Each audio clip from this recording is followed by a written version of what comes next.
एक गांव में मनोहर और सरला नामक पति पत्नी रहते थे।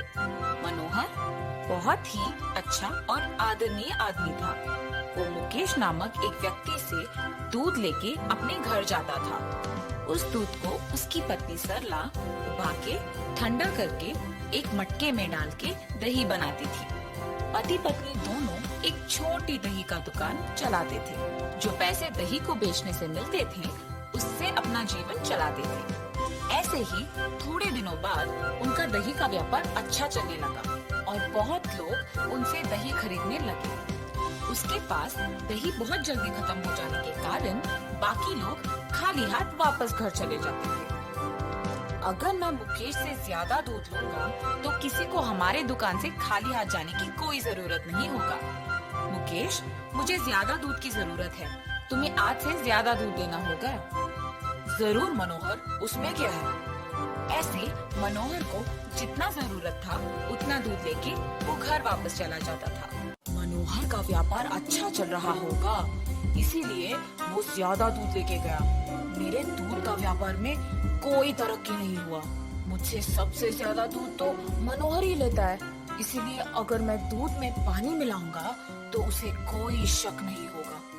जैसे उसने सोचा वैसे ही अगले दिन वो मनोहर को देने वाला दूध में पानी मिला के देता है और सरला हर रोज की तरह उस दूध को दही बनाती है। अगले दिन जब मनोहर ने उस दही को देखा तो वो दही टूटा हुआ बना था और अगले दिन भी वही हुआ था। सरला, आज भी दही वैसे का ही बना है। इस बात के बारे में हमें कुछ करना होगा, वरना व्यापार को आगे नहीं ले जा सकेंगे। हाँ जी, पर अगर दूसरा दूध वाला भी ऐसे ही नहीं करेगा, इसका क्या भरोसा। अगर हम ही गाय को लेके एक भरोसेमंद आदमी को उनका देखभाल करने के लिए रख देते तो हमें दूध के बारे में सोचने की भी जरूरत नहीं पड़ेगा ना। सही सोच है सरला, बिल्कुल करेंगे। मैं कह देता हूँ उसे कि हमें अब दूध नहीं चाहिए। और उनके योजना के अनुसार वो दोनों गाय को लेकर एक भरोसेमंद आदमी को उनकी देखभाल के लिए रखते हैं। और मनोहर ये बात मुकेश को कहने के लिए निकल पड़ता है। मुकेश, मुकेश! अरे मनोहर, इस वक्त पे क्यों आए हो? कुछ नहीं, बस इतना कहने के लिए कि आज से आपको हमें दूध बेचने की कोई जरूरत नहीं है। ऐसा क्यों? क्यों नहीं चाहिए दूध तुमको अब से? क्योंकि अब हमारे पास गाय है और उनके लिए एक रखवाला भी है। ऐसे कहकर मुकेश वहाँ से चला जाता है। अच्छी गुणवत्ता वाली दूध से दही बनाने के कारण बहुत लोग मनोहर के दुकान से खरीदते थे और इसकी वजह से उनका व्यापार भी अच्छा चलता है और वो दोनों सुख संपत्ति से जीते हैं।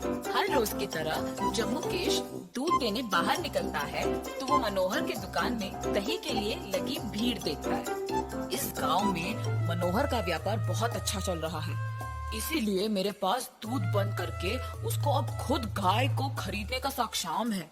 उसका दुकान को ही बंद करवा दूंगा। ऐसे सोचकर वो अपने घर की फंक्शन में भजन के लिए बहुत लोगों को बुलाता है और दही के लिए मनोहर के दुकान को जाता है। मनोहर, मुझे एक मटका भर दही चाहिए।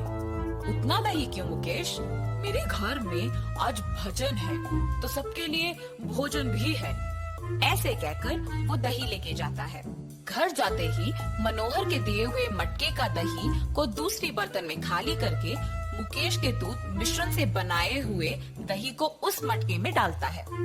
उसी दही को भोजन में सबको परोसता है। वो खाने के कुछ ही समय में सबको पेट दर्द करना शुरू हो जाता है और उसी समय पे गांव के जमींदार भी वहाँ आते हैं। सबको दर्द से तड़पते देख पूछते हैं, क्यों तुम सब ऐसे तड़प रहे हो? क्या हुआ?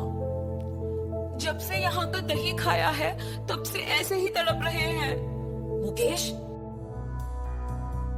दही में क्या मिलाया तुमने? वो खा के ऐसे क्यों तड़प रहे हैं सब? प्रभु, मुझे कुछ नहीं पता। ये दही मैं मनोहर से खरीद लाया। सैनिकों, तुरंत मनोहर को मेरे पास लाओ। जी प्रभु। जमींदार के आज्ञा के अनुसार सैनिक मनोहर को उनके पास लेके आते हैं। मनोहर के साथ साथ उसकी पत्नी भी उसके पीछे जमींदार के पास आ पहुंचती है। क्या तुमने मुकेश को ये दही बेचा? जी प्रभु। तुम्हारे बेचे हुए दही के वजह से यहाँ सब दर्द के मारे तड़प रहे हैं। तुमने इसमें क्या मिलाया? मैंने आज बहुत लोगों को यही दही बेचा है, उनको कुछ नहीं हुआ। मैं दही में कुछ नहीं मिलाया प्रभु, मुझे पता नहीं ये कैसे हुआ। जमींदार मनोहर को बंदी घर में बंद करने की आज्ञा देते हैं और सैनिक उसे ले जाते हैं। ये कैसे हो सकता है? हमने तो कुछ नहीं किया। क्या इसमें मुकेश का हाथ है? ऐसे सोच ही रही थी कि उसके सामने से मुकेश अपने घर जा रहा होता है। अगर मैं मुकेश के पीछे चलूं तो शायद कुछ पता चलेगा और इस समस्या का हल मिलेगा। और वो मुकेश का पीछा करती है। मुकेश घर जाके अपनी पत्नी को मनोहर के साथ किया हुआ बताता है। सरला सच सुनकर वहाँ से जा रही होती है कि बगल में छुपा दही का मटका उसे दिखता है। अरे ये तो हमारे दुकान का दही है, इसने पूरा दही दूसरे मटके में डाल दिया। मुझे अभी ये बात जमींदार को बताना होगा। और ऐसे ही वो दही का मटका अपने साथ लेकर जमींदार को दिखाकर सब सच समझाती है। जमींदार अपने सैनिकों को मनोहर को मुक्त करके मुकेश को बंदी करने की आज्ञा देते हैं और सैनिक जमींदार का कहा मानकर मुकेश को बंदी कर देते हैं। मनोहर का व्यापार मुझसे भी अच्छा चलने की ईर्ष्या से मैंने उसके दुकान को बंद करवाने का योजना बनाया और उसके बजाय खुद मेरा दूध का व्यापार खो के यहाँ बंदी हो गया। ऐसे उसको अपनी गलती का एहसास होता है।